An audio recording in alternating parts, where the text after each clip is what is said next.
Pero yun nga, kahit na mag-away kayo nitong person mo, this person will keep coming back to you. Babalik at babalik siya sa'yo. Okay?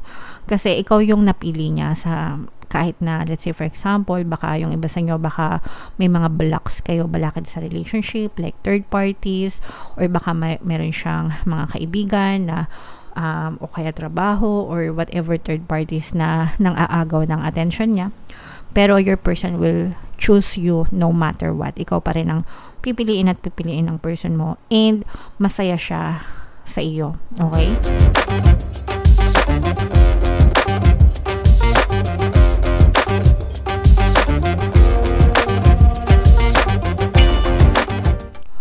Hello guys, hello mga kapixie. Welcome back to Pinoy Pixie Tarot. Collective, timeless, love reading tayo for tonight mga kapixie. Yeah, so love reading, pwedeng ma-pick up yung energy nyo, pwedeng ma-pick up yung energy ng person nyo, pwedeng magkabaligtad yung roles guys. Yeah, so tingnan natin guys. Comment down below if feeling nyo naka-resonate kayo dito sa love energy na to. So, this is a time for healing para sa inyong dalawa. Pwedeng okay yung pwedeng hindi kayo masyadong okay ng person nyo. For some of you, pwedeng temporary na naghiwalay kayo. For some of you naman, pwedeng in a relationship pa kayo pero parang nag-aaway kayo ng person nyo. So, pwedeng medyo hindi kayo nag-uusap, pwedeng nahihirapan kayo mag-reach out dun sa person mo, or nahihirapan silang mag-reach out sa inyo, pero you need some space right now and focus on healing, focus on forgiveness, especially kapag ka medyo triggered pa, medyo galit-galit pa, ganyan. Sometimes pag pinilit na mag-usap, pinilit na mag-reach out, mas nakakagigil, no? Lalo na kung hindi pa nagsusubside yung init ng ulo. So may mga times na kailangan natin ng space sa isa't isa. And kapag mahinahon na kayo, doon nyo subukan makipag-usap dun sa person nyo. Or kapag feeling nyo mahinahon na sila. Pero kailangan nating respetuhin yung time apart para mabigyan din ng time to heal, mga kapixie. After nyo mag-heal mga kapixie, no, marirelease itong mga past na to and magsisimula magkaroon ng changes dun sa relationship nyo. Kailangan mag-grow din kayo. Kumbaga parang after nyo mag-heal, mas magiging ma-okay kayo, kapixie. And kailangan kalimutan. Importante yon guys. You have to release the past. You have to let go. Yung mga bagay na pinag-awayan nyo, yung mga bagay na na-trigger kayo, or yung mga toxic ganyan na nangyari. Kasabay ng healing is yung pag-let go ng mga story na yun, because that's already an old story na hindi na dapat binabalik-balikan, kasi kapag binalik-balikan nyo pa yun, pwedeng maulit yung mga away nyo dun sa relationship. So, kailangan talaga ng healing mga kapixie, and then after that, completely mag-evolve yung inyong relationship para mas maging better yung inyong pagsasama. Alright? And, yeah, so this is, sabi ko nga, no, magkakaroon ng pagbabago. So, pwedeng pwedeng pagbabago for the better or for worse, no? Sometimes kapag nag-heal, it's either umayaw na dun sa relationship totally, or pwedeng bigyan pa ng chance yung relationship mga kapixie. Pero with this energy, pwedeng ito rin yung naging cause ng inyong galit, no? Yung mga negative na nalaman nyo, yung mga shocking revelation, shocking news, no? May nangyari dito sa relationship na to na kinagimbal, no? Pwedeng kinagimbal nyo, kinagimbal nila, or kinagimbal nyong dalawa. Kaya on the rocks. Nakikita natin na on the rocks itong relationship na to. So, kailangan talaga dito ng healing and kailangan ng letting go mga kapixie para kung gusto pang ipagpatuloy yung relationship para mas maging ma-okay guys. And then, kung ipagpapatuloy pa, syempre kayo lang yung nakakaalam niyan, guys. Okay? So, comment down below, mga kapixie, if feeling nyo naka-resonate kayo dyan. Hanapin ko yung love energy dito, mga kapixie. habang sinashuffle ko to, panoorin nyo muna yung video natin regarding sa ating paano mag-manifest ng abundance video course. Kapiksi, sawa ka na ba sa mga struggles at hirap sa buhay mo? Masipag ka ba at masikap sa buhay ngunit hindi ka pa rin umaasenso? Ilang beses ka na bang nag-attempt mag-negosyo at mag-invest pero palagi ka pa rin nalulugi? Sa pagkakataon na ito ay maaaring may subconscious beliefs ka na nagiging balakid sa iyong pag-unlad at pagyaman. Introducing, paano mag-manifest ng abundance video course. Dito ay matututunan mo ma-overcome ang mga balakid mo para tuluyan ka ng umunlad, umasenso, sumagana, maging matagumpay, successful at maswerte sa iyong kabuhayan, pera, trabaho, negosyo sa lapi at kaperahan ng bonggang-bongga. Dali, mag-send na ng email sa pinoypixitaro@gmail.com at simulan na ang iyong pagyaman ngayon.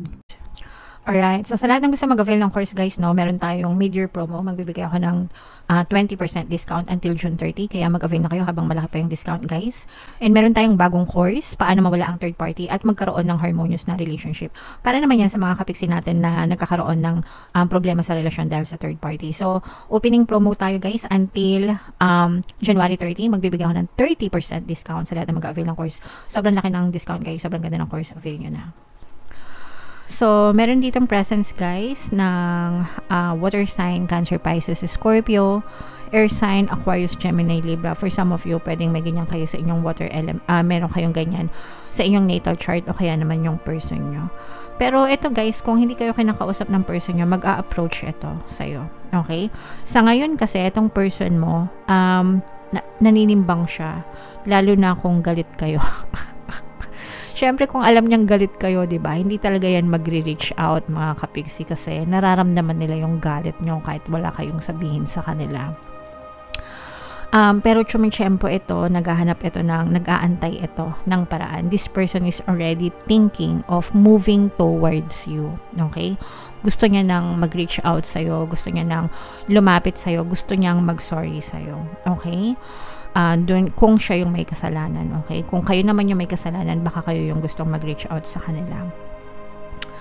And nakikita natin dito na, sabi ko nga, no, eto mag-evolve talaga yung relationship nyo kasi magkakaroon ng pagbabago kapag ka na-release nyo na yung mga negative emotions, guys, no? These are wonderful changes, mga kapiksi. At saka parang, for some of you guys, parang nahuhuli nyo yung kilite ng person nyo. Okay? And nakita din natin na for some of you, pwedeng medyo matagal na rin yung relasyon nyo. Yung iba sa inyo guys, parang pwedeng din, no, tampuhan, tampurorot, ganyan. Pero kinakaya pa. Okay? Kinakaya pa. Pero yun nga, kahit na mag-away kayo nitong person mo, this person will keep coming back to you. Babalik at babalik siya sa'yo. Okay? Kasi ikaw yung napili niya sa kahit na, let's say for example, baka yung iba sa inyo, baka may mga blocks kayo, balakid sa relationship, like third parties, or baka meron siyang mga kaibigan na o kaya trabaho, or whatever third parties na nang aagaw ng attention niya. Pero your person will choose you no matter what. Ikaw pa rin ang pipiliin at pipiliin ng person mo, and masaya siya sa iyo. Okay? Ikaw yung nagbibigay ng kasiyahan sa kanila. You complete them, Nax. Parang Jerry Maguire lang. You complete me, okay? Sa case nyo, guys, ganun yung nararamdaman niya. You complete them. Para sa kanila, kayo yung kumukumpleto sa kanila. Hindi sila kumpleto kapag wala ka. Feeling nila kulang yung buhay nila kapag wala ka sa kanila. So, kaya itong person mo, gagawin nito ang lahat. Susuyuin ka niya. Okay, susuyuin ka niya. Pwedeng ligawan ka ulit niya. For some of you, pwedeng yayain ka nito mag-trip, no? Kayong dalawa lang, ganyan, parang bonding or honeymoon para ma-rekindle yung inyong relationship. Pero one thing for sure, hindi ka kayang iwanan itong person na to. Okay? Kahit na mamroblema kayo, magkaroon kayo ng maraming pag-aaway, babalik at babalik sa iyo to, kapiksi. So, comment down below guys if feeling nyo naka-resonate kayo dyan sa energy na yan. May mga pag-aaway kayo, yes. Meron kayong mga palitan na maaanghang na salita, yes. For some of you, medyo merong isa sa inyo na mainitin na yung ulo, and yung isa naman sa inyo, sobrang haba ng pasensya. So, depende, kayo lang nakakaalam yan guys kung sino yung mainitin ng ulo sa inyo, okay? and kung sino yung mahaba ang pasensya. Pero merong isang ganun na isa mainitin ng ulo, yung isa mahaba ang pasensya. Pero dahil doon, kaya hindi kayo nagka-clash, no? Nagkakaroon ng parang hindi kayo masyadong nagka-clash, pero pag nag-away kayo, yun, parang kung sino yung, parang nagiging matatampuhin, nagiging sensitive, no? Dinadamdam, yan, nagiging maramdami, nagiging oversensitive kung sino man yung nasaktan, mga kapiksi.